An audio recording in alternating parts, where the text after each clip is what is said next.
Hello, I'm Zash, and welcome to our Let's Read of Steins Gate Zero. Joining me, as always, is Shadow. If this is your first time here, there is a link to the full playlist in the corner there. Last time, there was a scuffle with Kaguri in the lab, with Suzuha caught, shall we say, unprepared. Thankfully, she managed to survive that. But what is Kaguri up to?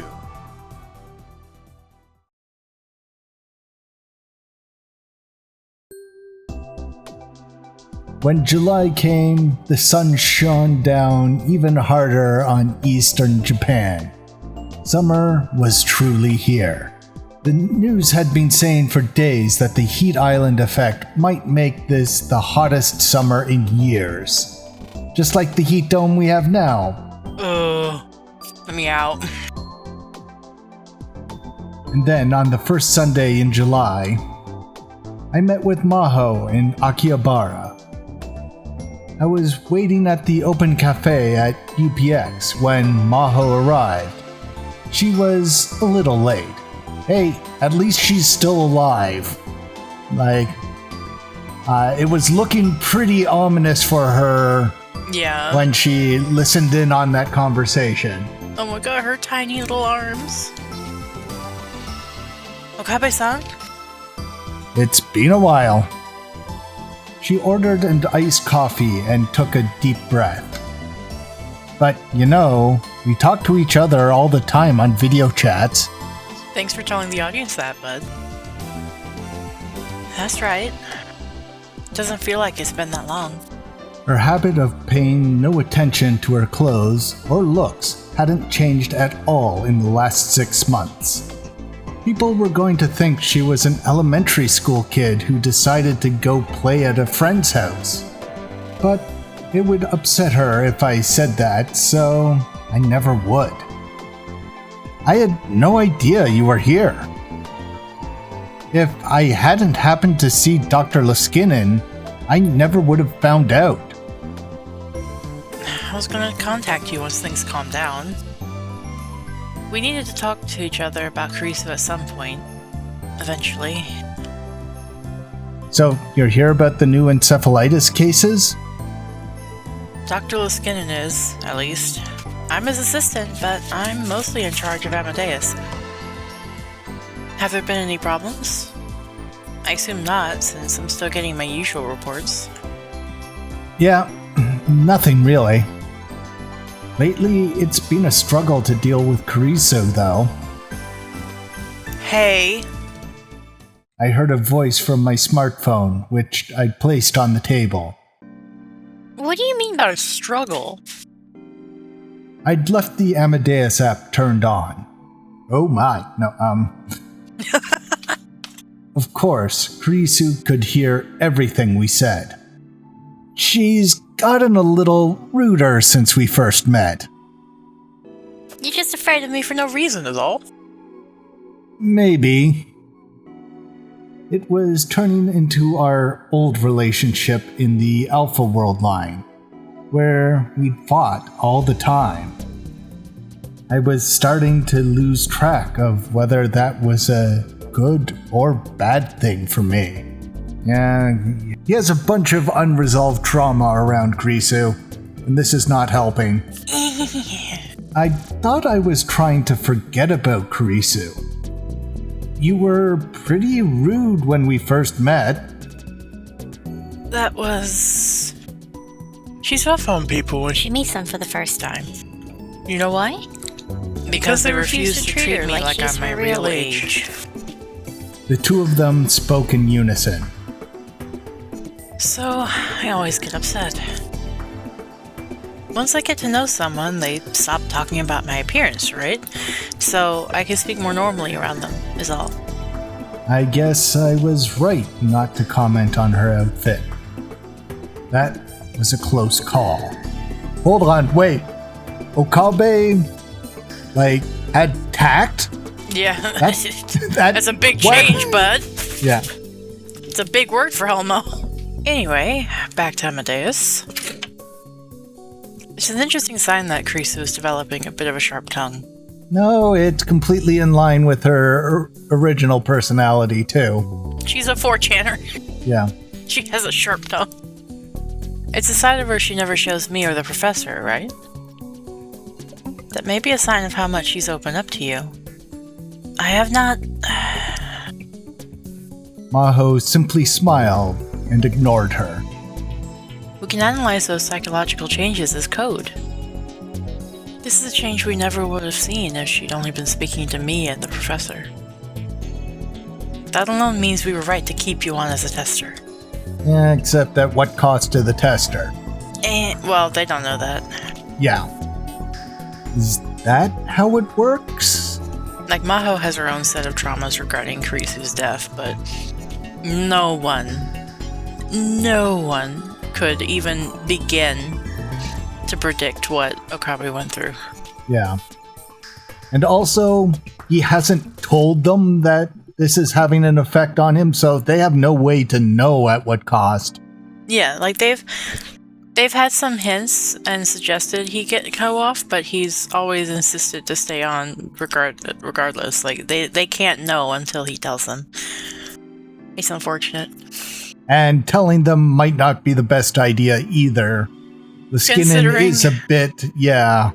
And if there's even a sniff that he's connected to reading Steiner, that could be terrible. Or Patient Zero. Yeah, or even Patient Zero, yeah.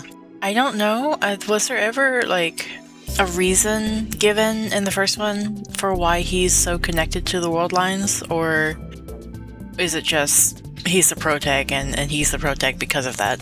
I think he's the protag because of that, but it did also say he was in a coma. He was in a coma when he was year 2000 time traveling fiasco. Yeah, and that might have something to do with it. It's never really clear. And I have a theory, but it involves stuff that happens later on.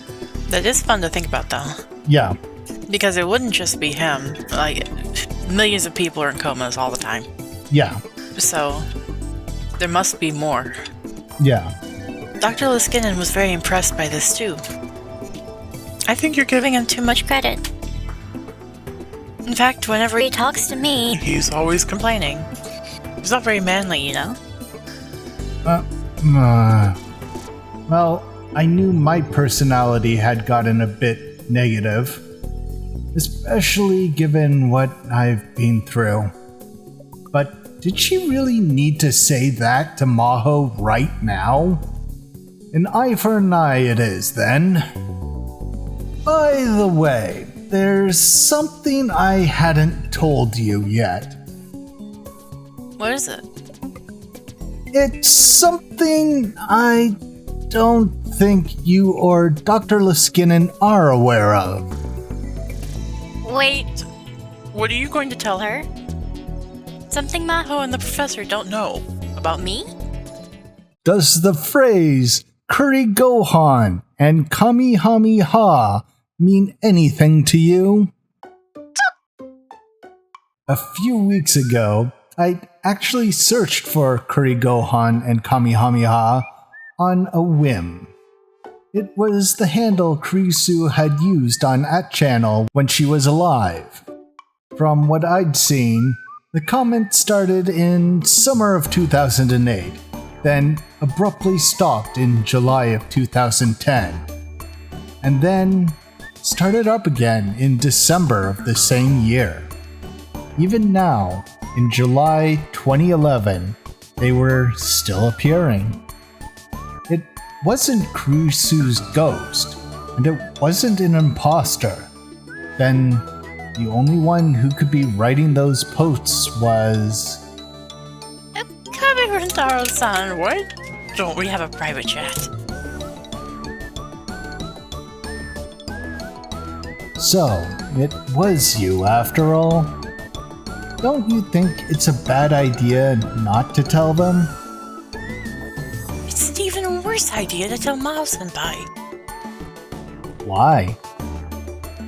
Because I haven't breathed a word to her about me going on that channel. Why hide it? It's not a crime to read or comment on @channel. Isn't that right, @channeler Kurisu? Listen, call me that one more time, and I'll start making up gossip about you on that channel. That's practically a crime, though. I couldn't help but laugh. Conversations like this brought back so many memories. I used to be so full of myself that I'd tick off Kurisu all the time.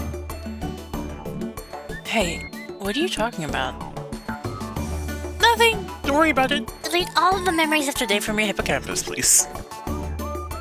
You can hide it, but she's going to find out eventually. You just shut up.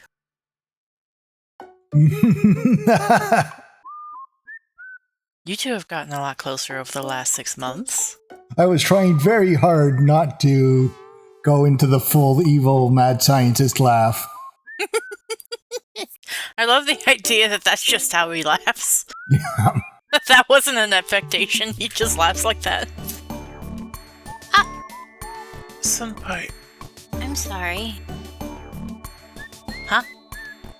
Why are you apologizing? No, just... It's been so long since you and Okabe have seen each other, and... I'm doing all the talking. So, why don't you two take some time and chat? That's not what I meant.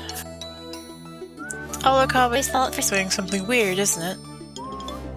Is that true, Kuri Gohan and Kamehameha?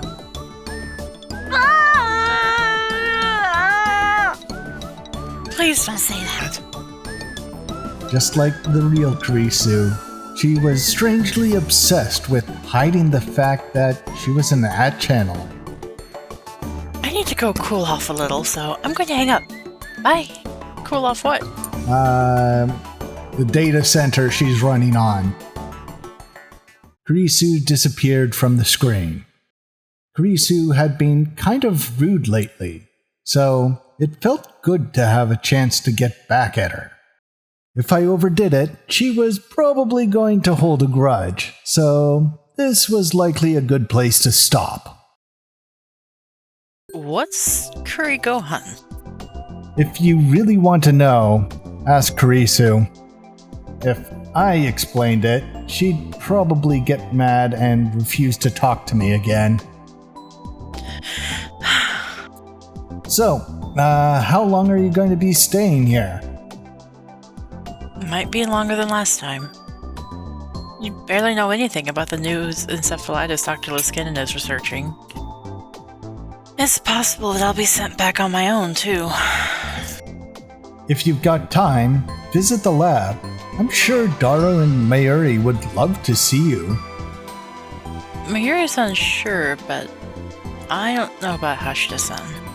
Maho was finally starting to understand Daru's true nature. Speaking of Daru, he should be on a date with Amane Yuki right now. Yay! Finally! Suzuha might still exist. I'm betting on nothing so far. By the way, what happened to Kurisu's laptop? I destroyed it. It was the best thing to do. I explained that to you before, didn't I? Yeah, you're right. She looked down, a sad expression on her face. I told her I was going to do it ahead of time, but it still must have upset her to see one of the last things she had to remember Kurisu by destroyed.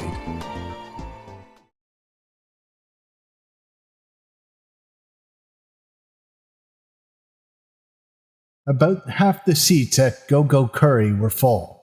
It was Sunday, but it was also after 2 p.m., and so the lunchtime rush was over. Suzuha was sitting at the restaurant's far edge, a baseball cap pulled down over her face. She was hiding her face with the cap and carefully watching a couple sitting nearby. Here you are, your Major Curry. A cheerful employee put down 2 giant silver plates, or trays, more accurately, in front of them. Suzuha could see the other customers looking at them and whispering. The couple really stood out after all. The man was a giant who looked like he ate Major Curry all the time, but the woman was slim, pretty, and looked very kind. I was slightly wondering if it was Mr. Braun and Nye she was spying on for a second there, but no. No. I would not describe Nye as a woman. The combination of huge man and slim woman was as unbalanced as the combination of pretty girl and Major Curry. The Major Curry was big. It was huge. Suzuha knew from experience. The massive silver trays were loaded with rice and curry, and topped with 2 fried cutlets, fried shrimp, sausage, a boiled egg, and a mountain of cabbage. There was 2 or 3 times as much curry as you find in a normal dish, and the toppings were just as big. Even a growing young boy would find it hard to eat them all.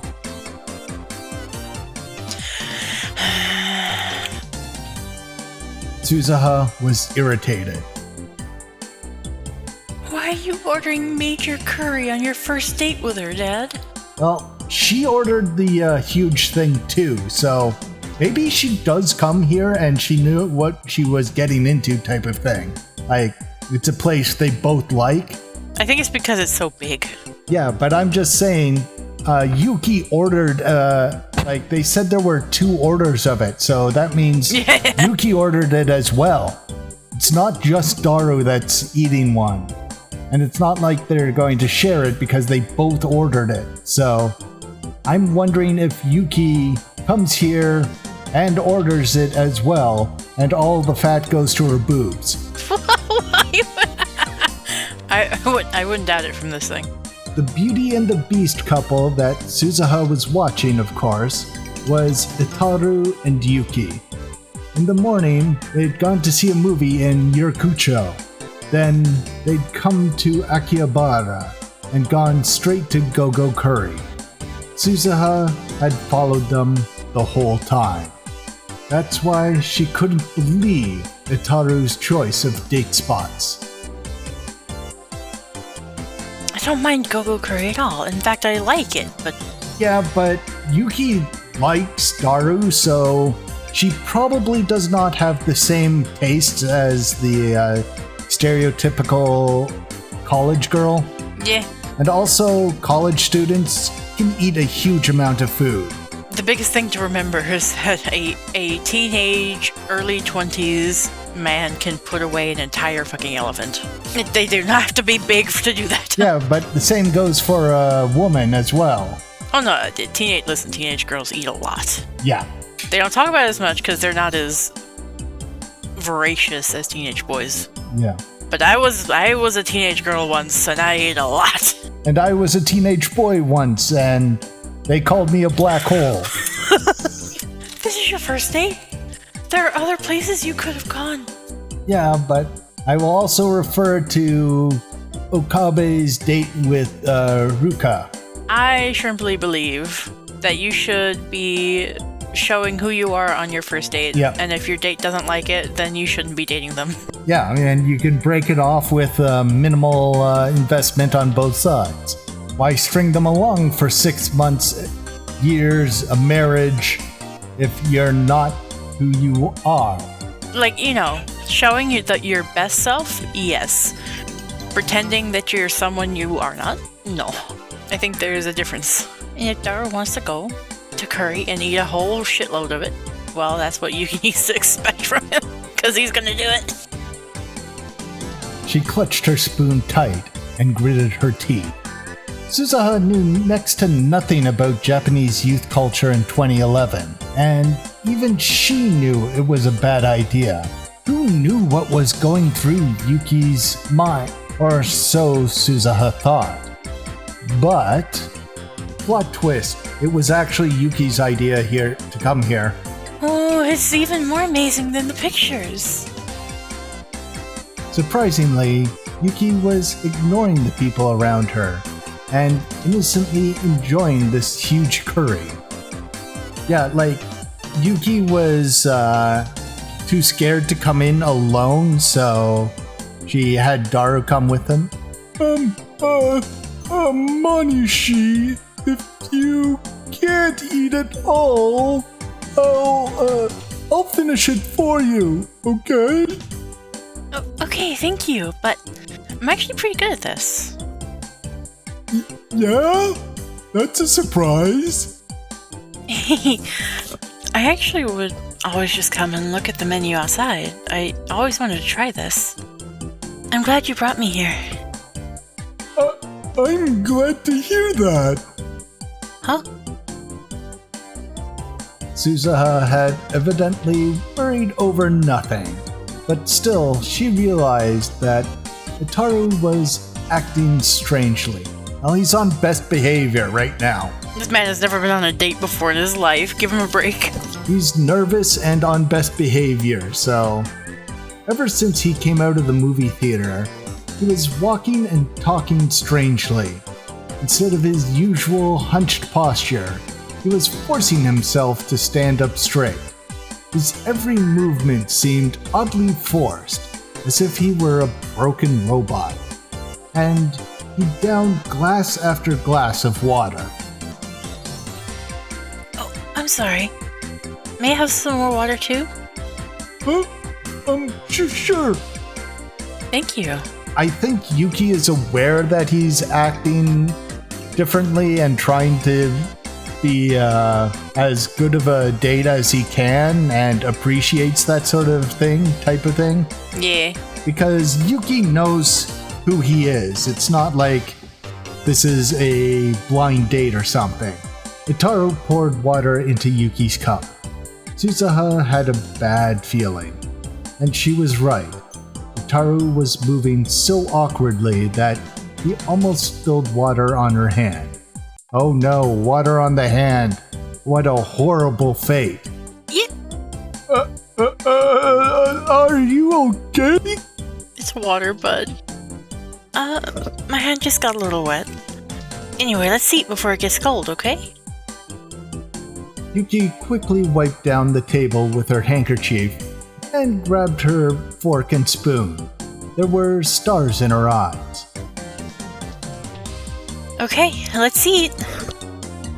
Let's eat.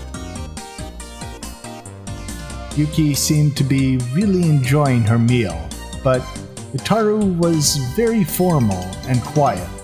He was taking little nibbles out of a piece of fried cutlet, like a squirrel eating a nut. The whole time, they weren't saying a word. What are you doing, Dad? Mom's not gonna want to be around you if you're like that. She decided to send him a message on Rhyme, telling him to get his act together, and she had just taken out her phone when... Here's your major curry with extra roe! A huge plate was laid on the table in front of her. The other customers started murmuring again. Come to think of it, when she followed them into the store, she ordered her usual major curry with extra roe, and then forgotten about it. Now everybody was going to focus on her. In a small shop like this, it was suicide. Huh? Just as she expected, her eyes met Yuki's. They could just shrug it off as a coincidence, like she just ordered her usual and she didn't want to interrupt their date when she noticed they were in here, so... Yeah, be cool, Suzuha. Be cool. Yeah. It's a Daru. The Daru's not going to be cool. Suzuha-san, I didn't realize you were here. Yeah, what a coincidence seeing you here, Yuki-san, brother. You should have said something. I didn't even notice you, really. She realized that she should probably leave, but she couldn't go without at least taking a bite of the major curry in front of her. Her experiences in the war had left her completely unable to waste food. She felt Yuki and Daru staring at her as she reluctantly picked up her spoon. Anyway, yeah, you two enjoy yourselves. Her only choice was to finish the extra-large curry as soon as possible. She couldn't let herself be in the way. But instead, Yuki came over and picked up Suzuha's plate. Excuse me, can my friend sit with us? Sure, go ahead! He says it's okay. Let's all eat together. Oh, wait. Why? Why? Because you ordered major curry too. I think we need to have a race. Huh? Hashida-san can be the judge. And before Suzuha could respond, Yuki had moved her plate over to their table. No, wait. She had no choice but to follow, but before she sat down, she whispered in Yuki's ear. You're on a date, right? Huh? Oh, yeah, I'm on a date.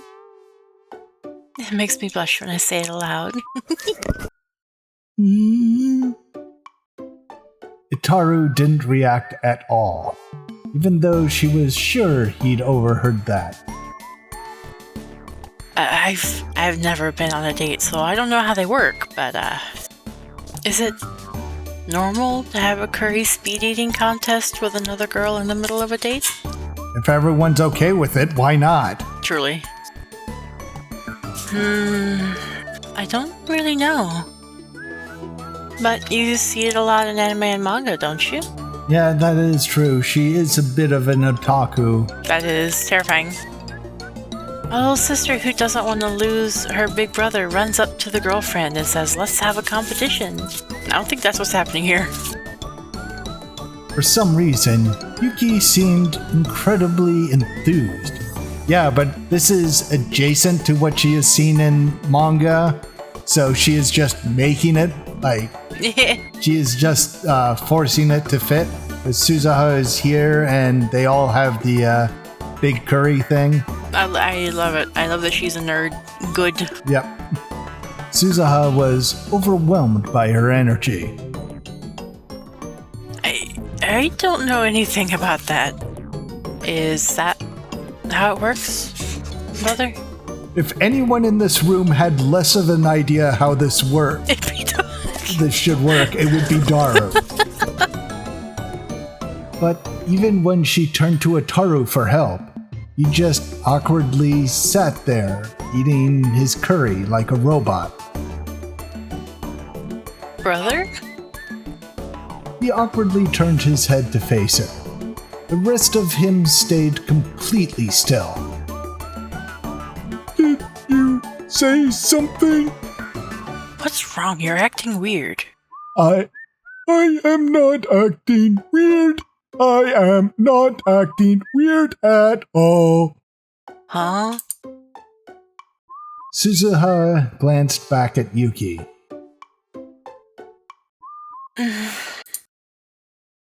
And for the first time, Yuki looked concerned. In the end, Yuki and Suzuha did have their curry eating contest, and surprisingly, both of them completely finished their meals. Suzuha won by a very small margin, but the battle was exciting enough that not only the other customers, but the staff as well were applauding at the end. But the whole time, Daru kept eating by himself. Since this wasn't even a conversation, let alone a date, she sent Daru home alone. You know what Daru might be doing? Letting Suzuha spend some time with her mother. Maybe? I think he's just scared to death. There's a lot of pressure. part of her wanted to demand Itaru explain himself right now, but she decided to talk to Yuki instead. She tried her best to avoid Yuki so far, in order to keep her identity a secret, but it was July now. She would be gone from this era very soon. This might be her last chance to talk to Yuki at all.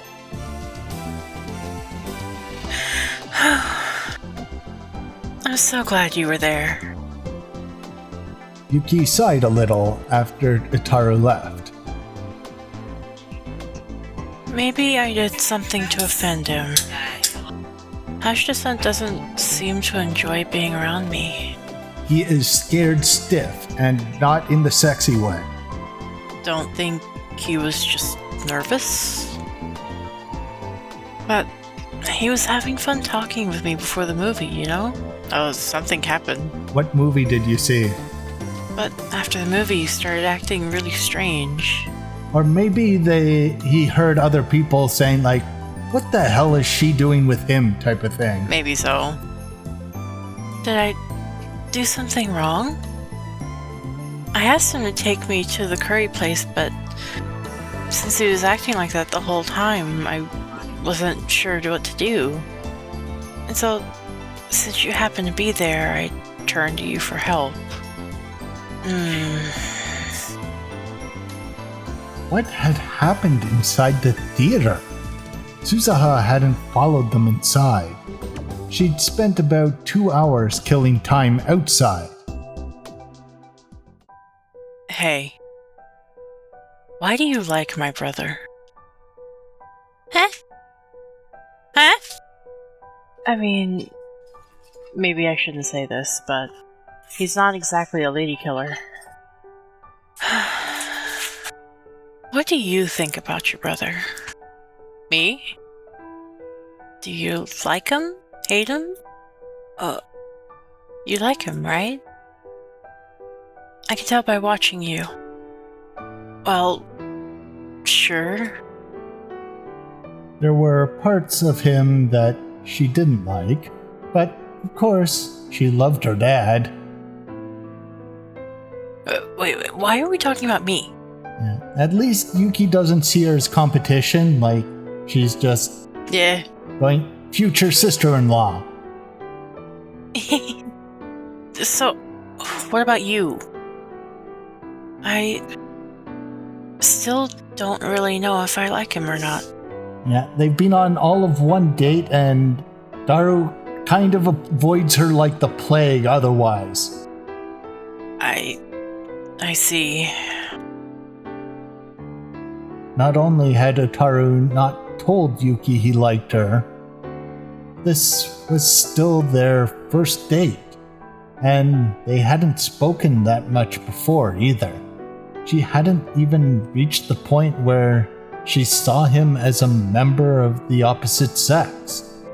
For almost a year, Suzuha had stayed with him, and she, Miyuri, and Faris had done everything they could to get the two of them together. But there hadn't been any real progress. Suzuha felt uneasy when she thought about the future. Maybe her dad wouldn't be her dad anymore. Maybe her mom wouldn't be her mom anymore. Dad and mom wouldn't be together. She imagined that future. I don't want that. She looked straight into Yuki's eyes. I'm going to be leaving soon. What? I'm moving someplace far away. Really? I don't think I'll be back. And I'm worried about that. My brother. That at least could be covered by her about to say Daru instead of Dad. So, Yuki-san, I know this is a weird thing for me to ask. And then she bowed deeply. Please take care of Hashida to Daru. Oh, Huh?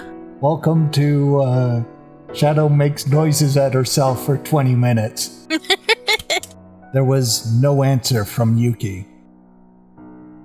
Suzuha looked up, afraid, and tried to gauge the expression on her face.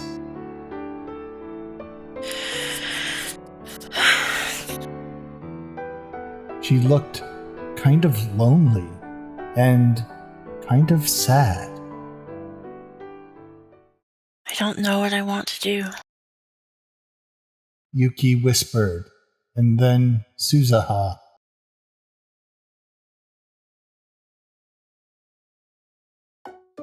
Oh, jeez, what are we gonna do? Everything's almost finished, even though it's never even started. As soon as she got back to the lab, she yelled at her useless father. Oh, Suzuha! I'm sorry! The Hashida family is doomed! Stop sitting there feeling sorry for yourself. This isn't funny. Start by explaining why you were acting that way today. You looked so excited when you left this morning, and Mom said you were normal until halfway through the movie. Yeah, So what the hell happened? well, you see, listen to this. You know how movie theater seats are cramped, right? So, I tried to sit as far to the edge as I could so I wouldn't get in Amanishi's way. And then I heard this creak, and the seat almost broke. What? And then I tried to support myself, so I grabbed the armrest. But I wasn't the armrest. It was Amanishi's arm. And Yeah? Mom didn't say anything about that. I'm telling the truth. It was so soft. It couldn't have been an armrest. It was a girl's hand. It had to have been. I see. But, you see, I've held a lot of 2D girls' hands, but never a real girl's hand. They really... I think my favorite thing about this series is that they were like, who should we have it? Like, what character is the one that absolutely must get laid for this story to work? And they're like, the most pathetic one, that guy. Yep. And what happened then? Amanishi's so nice. I guess she didn't try to shake it off because she didn't want to hurt me. But you know how bad I am, right? I sweat a lot. She must have gotten soaked. But she didn't say a word. Nerves. Yep, it was nerves. Yep. As someone who has a lot of anxiety, including around sweat, you're often not as sweaty as you think you are. Yeah. And so I really started to think about that. Yeah, unless you're a cosplayer in a full latex suit in the Japanese summer sun. And then you're sweating. She's been to cons. She knows what's Yeah. She's been the cosplay girl in the full latex suit. Exactly. She knows. The amount of water they lose in those suits over the day is measured in liters. That is horrifying. Thank you. Yeah. And so I really started to think about that. Yeah, as a cosplayer, sweat is the one thing they probably aren't icked by because they are just so damn used to it. Oh, I see. That's why you were acting so weird. I'm sure in her mind, Amashi was going, "Get off me, you creepy loser pervert!" Mom's not like that. In fact, from the way she was acting, she probably thought she'd upset him somehow. Teenagers. Yep. The problem was what she'd said.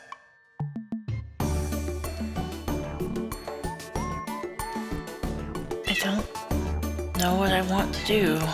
You know what this calls for? A grand romantic gesture like you see in the movies. Maybe not yet. What did she mean by that?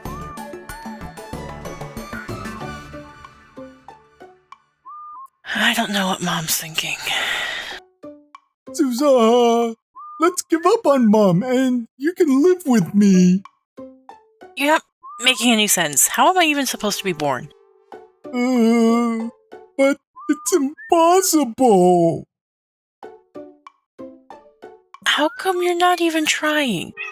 Even if things look bad, you have to keep going. Yeah, like if Daru asked Yuki out on another date, that would show to Yuki at least that he's still interested. She grabbed her father by the collar and shook him. If you don't...